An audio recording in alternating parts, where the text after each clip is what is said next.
Alright, as you can tell by the intro, we are finally working on the transmission for the Mark II at long last. So by the end of this video, this is not just going to be a bare case anymore. It's been like this for at least 2 years, I think actually 3, that this has just been a powder coated case sitting in my garage. So we are finally going to be putting some of the parts back into this. This is not going to be a complete rebuild in one shot. This takes a lot of work, and I'm not able to do this all in just one long video. I'm sure if I tried, this video would end up being an hour and a half long, and I don't want to make that, and I don't know if people want to sit through watching all of that. So we're going to break it up into chunks. So the first thing that we are going to be doing is we are going to be installing the differential back into the transmission case. This is step 1 of rebuilding these. So I'm not going to take credit for knowing all of this stuff. The groundwork for this has been laid out very well in the Bentley manuals for Mark IIs. They are very descriptive on how to rebuild these transmissions. For reference, this is a 020 or 020 Mark II transmission out of my 88 Jetta. Gas. It's one of the later style transmissions, so the early ones vary from this in a few ways, and truly, like I said, I'm not taking credit for knowing how to do all this. The groundwork was laid out by whoever wrote Bentley manuals, Bentley publishers, and also Broke VW. If you are in the Mark II scene and have ever dealt with these transmissions, everybody knows about brokevw.com. That website is absolutely amazing for the instructions on how to rebuild these. Great images, great explanations. Even goes in depth on the differences of all the different styles of these transmissions because they got used for a very long time. They were used from Mark I's through Mark III's. So they had a 20 to 30 year-ish run through vehicles. Not quite 30, 20 to 25 year run through vehicles. So there's a lot of variations between these transmissions, even though they all fit into the same family. And even there's transmissions that are really pretty new, pretty current, that still use some parts out of these things. So they're not completely obsolete, even though you think that they would be for how old they are. But first thing we're going to do is we are going to get our Wavetrac differential put into the case. So this diff is a limited slip differential. Very good. There's about 3 options that people go with for these older transmissions. Wavetrac is one of them. Quaif is another one. I don't know if I'm pronouncing that correctly. And there's a few other limited slip differentials, and they all offer different benefits. You know, nothing is the exact same. Pelican makes another diff system that makes your factory diff. It's a shim kit that makes your factory diff act like an LSD. But truly, there is a systemic problem with these transmissions that they have what's known as self-machining syndrome, which basically, long story short of it, they just grenade themselves after a while. Eventually, they have rivet heads. This has been replaced. This is an ARP bolt kit for this that replaces the problem that the OEM differentials have. I'm sure I can find some photos of my diff when I was taking it apart. I did this long before I started recording YouTube videos, so unfortunately I do not have any footage of me doing this particular portion. But what we have to do next is we need to drive the old races out of the case. So I left these in for when this got powder coated. That way, when it got sandblasted, those surfaces were decently protected.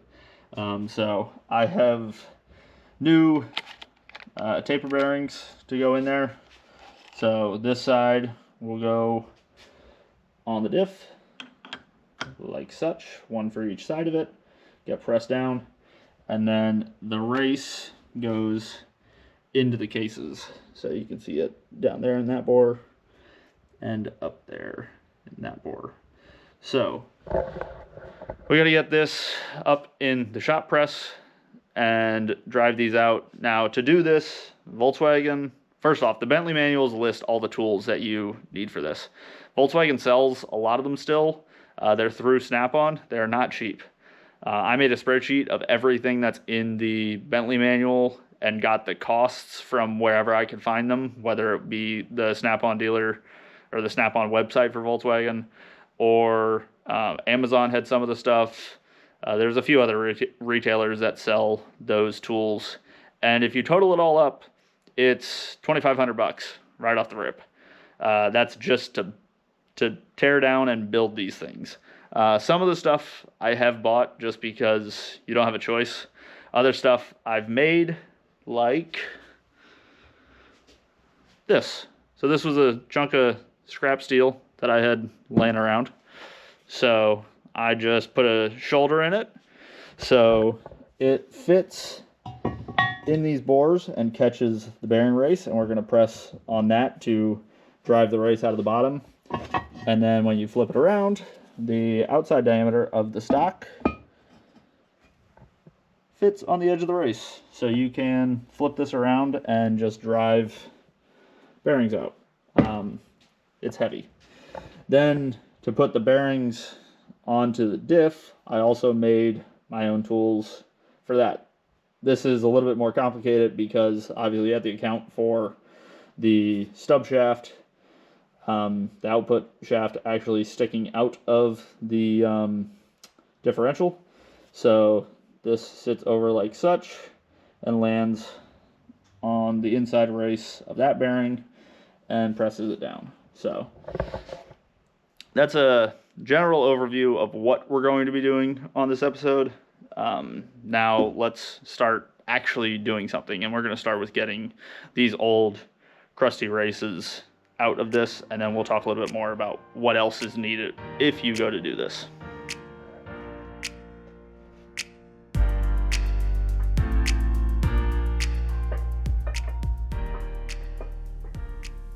Removing the bearing race from this side of the transmission is fairly easy. The shape of the housing for this side lends itself to have great access to the race, and it's as easy as just putting the press mandrel there and pumping the handle a few times to get it out.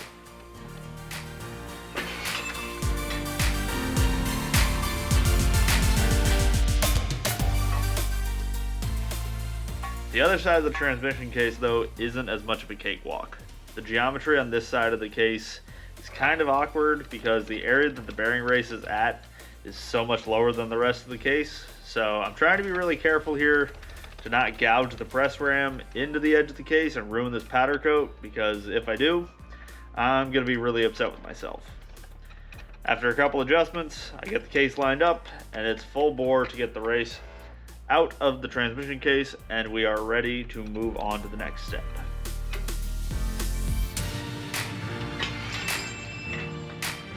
So we got the races all taken out. I tried to keep them separated, so these races and shims are what came out of this side. This race and this one shim is what came out of this side. So this is the side that gets the base shim of 1 millimeter, which this is the part number. Later in the video, I'm going to have a chart of all of those part numbers, because what's listed in the Bentley manual is not all that's available anymore.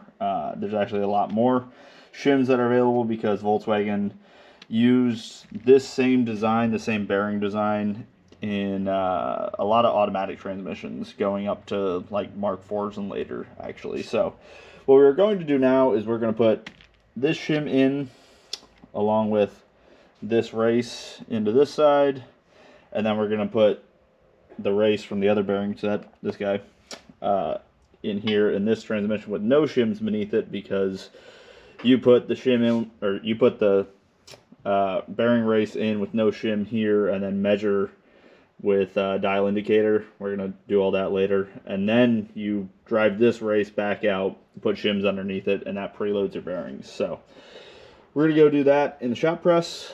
And for anyone that's curious, if you don't want to buy these direct from Volkswagen, this is the SKF part number. This is a standard bearing part number. So SKF is not the only person that makes this. You can get it from FAG or Timken or whoever you prefer to have for bearing suppliers. So with that said, let's get this guy underneath the press and drive this race home.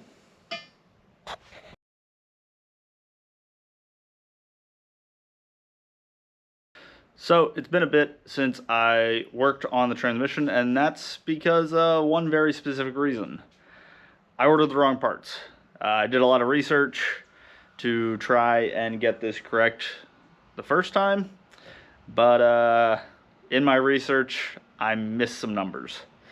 So what I showed you guys in the original video, or the previous clips I should say, is this, which is this O2A part number, which I thought was going to use the same bearings as an O2O gearbox. Turns out I was wrong. And let me flip you guys around and I'll show you just how wrong I was. So this is the O2A washer. Should go down into that bore. And you can see that doesn't fit at all. So the O2A gearbox uses bearings that are like 2 or 3 millimeters larger, which is what this shim would fit. So that's the reason for the note in the previous clip of, you know, that's the wrong part number, don't order that. So what I ended up doing is ordering the correct part number, which is this. 02Ks are the correct prefix for these transmissions. So this took longer to get though, because they didn't have any in the US. So I'd order them from, well, I ordered them through a US dealership, but they had to get them from Europe. So it was like 3 weeks that I had to wait for these. And then of course I was busy, so I couldn't just work on this immediately again anyways. So this is the proper 1mm shim. And look at that, she fits like a glove, which is exactly what should have happened with the other one. So that's great and all, but the other issue that I found, and also don't worry about that part number. Later in this video, I'm going to post a chart of all of the part numbers and all of the shim thicknesses that those part numbers align to, because the part numbers in the Bentley manual are obsolete.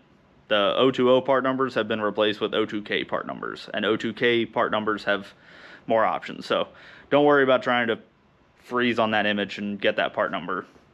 It'll be later in the video.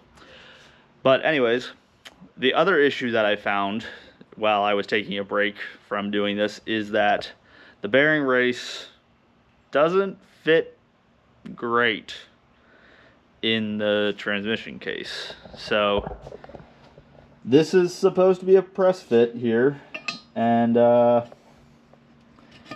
she just slides in there. So that's probably a result of the powder coating that was done, and you know, baking this transmission case a few times. It only did it on this side though, which is odd. This side of the transmission, the races are still tight, but this one I can just slide in and out by hand. So what we are going to use to get rid of that, or to help, is some Loctite 620 retaining compound. So this is high strength, high temp, and it's good for 15 thousandths gaps. So I'm just gonna coat some around the outside of this race, and I'm still gonna put it in the press and actually press it in so that I know that it's, you know, flat up against that shim in the bottom. But I'm just gonna do that for some insurance value.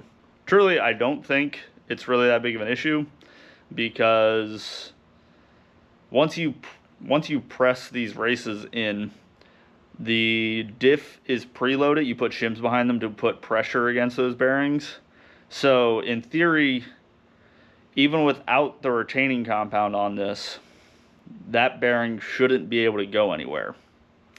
But I'd rather be safe than sorry, and I'm sure as heck not trying to find another case and get that powder coated. I'm going to let it ride this way, and if something bad happens down the road, then that's when I'll find a new, well, new to me, O2O transmission and go through that hassle. But now, with the correct shim part number, we are finally ready to put this into the press right there and get this show on the road finally. So let's make it happen. I took some Scotch-Brite to the old bearing bores to try and clean up all the crud left from the case being put in the strip tank before powder coating, and then I'm ready to put a healthy coating of this Loctite retaining compound onto the bearing race. I just make sure I have a decent amount the whole way around the race, and we're going to hope and pray it holds. Then it's just slide it in and press it to 3 tons just to make sure that it's seated.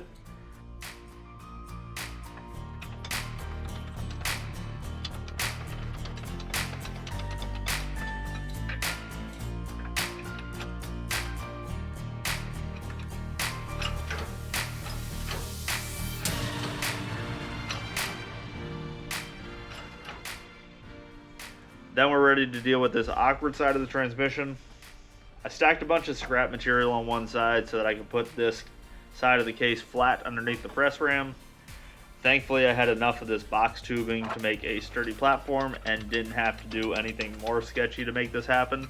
I took a hammer and a block of wood to this bearing race just to get it started into the bearing bore first before using the press to finish it off, and just like on the other side, we put 3 tons of pressure onto it and called it good to go.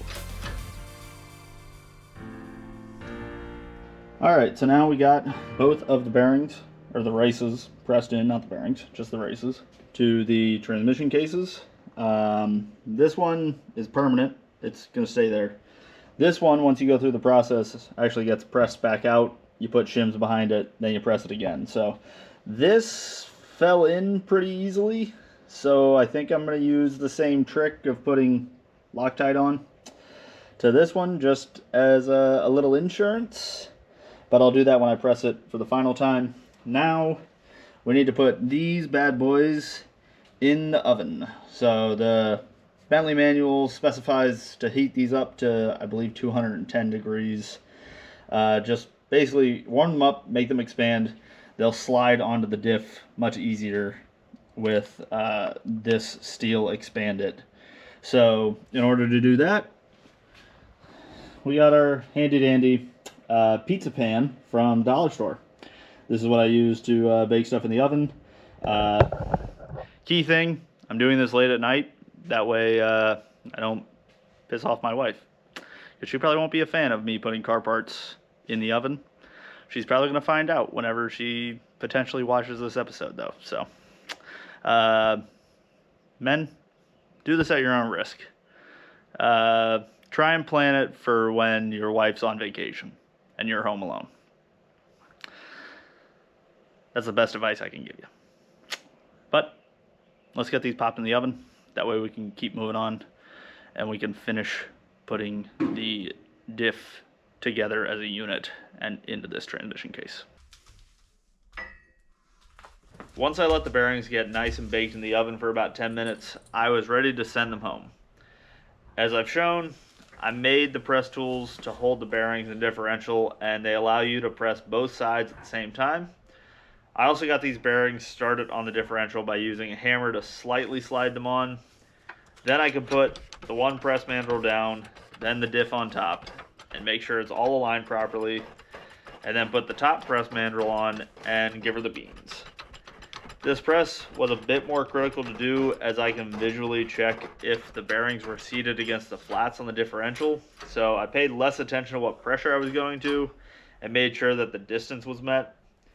And with that done, we can go back to the workbench.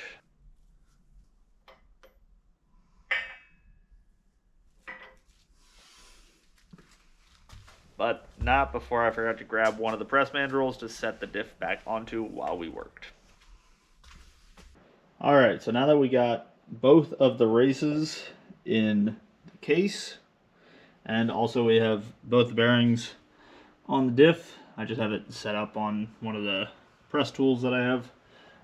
But now that that is completed, it is now time to do the measurements to preload the diff. So in order to do that, we have to put the diff into the case, seal the case up, and then use our handy dandy dial indicator to take some measurements. So that is what I'm going to walk you guys through right now, and that'll wrap up doing the diff install, because once I do this measurement, I'm gonna have to go order another shim set, potentially 2 or 3 depending on what this measures as. But basically I'm gonna have to go order more parts. I already know that they're not available in the US, so I'm gonna have to do the same thing that I already did to get the 1mm shim that I installed earlier in the video. So basically, to not hold up putting this video out on YouTube, I'm going to post it after we do the measurements, and then the next episode of us working on this transmission will go through putting that last shim in, and then the final checks of what it takes to double check that the shim that you measured for produced the result that is to be expected. But that'll come in the future. For right now, what we got to do is we got to get this guy in here, put the case halves together. There's some specifics on how to do that. And you'll notice that I have the starter motor sitting in the transmission case. That is strictly just being used as a counterweight, because I have this hanging off the front of my workbench, because the stub here, this guy, actually what's in this tool down here, it's going to hang out of the bottom here. So you have 2 options. You either got to hang it off the front edge of your workbench, or you need to put this up on some wood or whatever so that you have clearance to drop this in. So that's going to be what we get into now.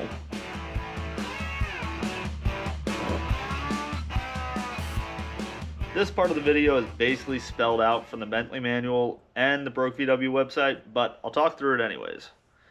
So obviously the diff needs to go into the case first. It's critical that you don't spin the diff though through any of this, as the bearings will settle and give you incorrect readings on your measurements if you do spin it. After placing the diff, it's time to assemble the case halves together. If you plan on using the factory VW gasket, place that in between the 2 case halves, but if you're just planning on using the liquid sealant, put the case halves together dry. I'm using the gasket in the long term, so I put it in between the case halves.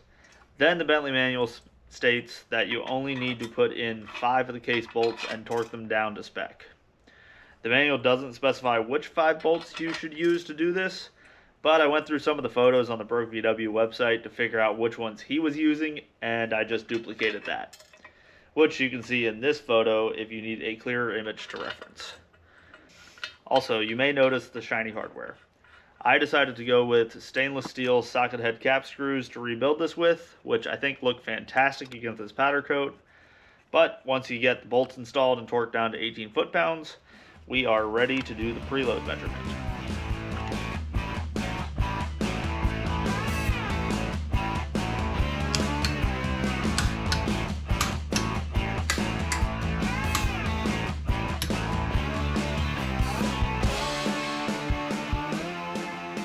It took some trial and error to get the dial indicator stand to sit at a height that it was usable. The first chunk of stock that I was using to put the base onto was too tall, that the dial indicator didn't even reach the diff, so I had to dig through my bins to find shorter material to use. But after getting past that and getting the dial indicator set up to be touching the edge of the diff properly, we can perform the measurement. It's pretty easy at this point, but all that you need to do is press upward on the diff so that all the free play slides vertically and moves the dial indicator. Once you have that value, the transmission can be torn back apart, because now you'll need to press out the one race to put this new shim behind it, while I'm tearing this down, here's a list of all the shim thicknesses that are now available with the O2K part number prefixes, so you all know what thickness shim to order once you complete this measurement.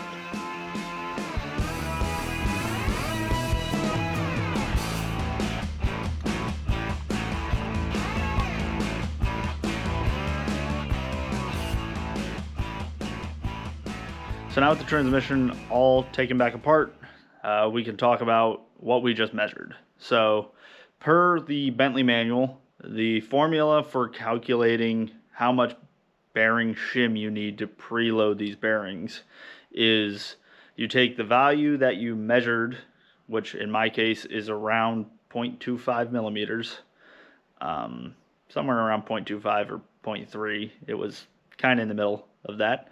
But regardless, you take that value and then you add 0.4 millimeters to it. So that means that I need a shim that is around 0.65 to 0.7 millimeters thick to put in this transmission. So I'm going to go look at my chart, which I'm going to throw up on the screen right here.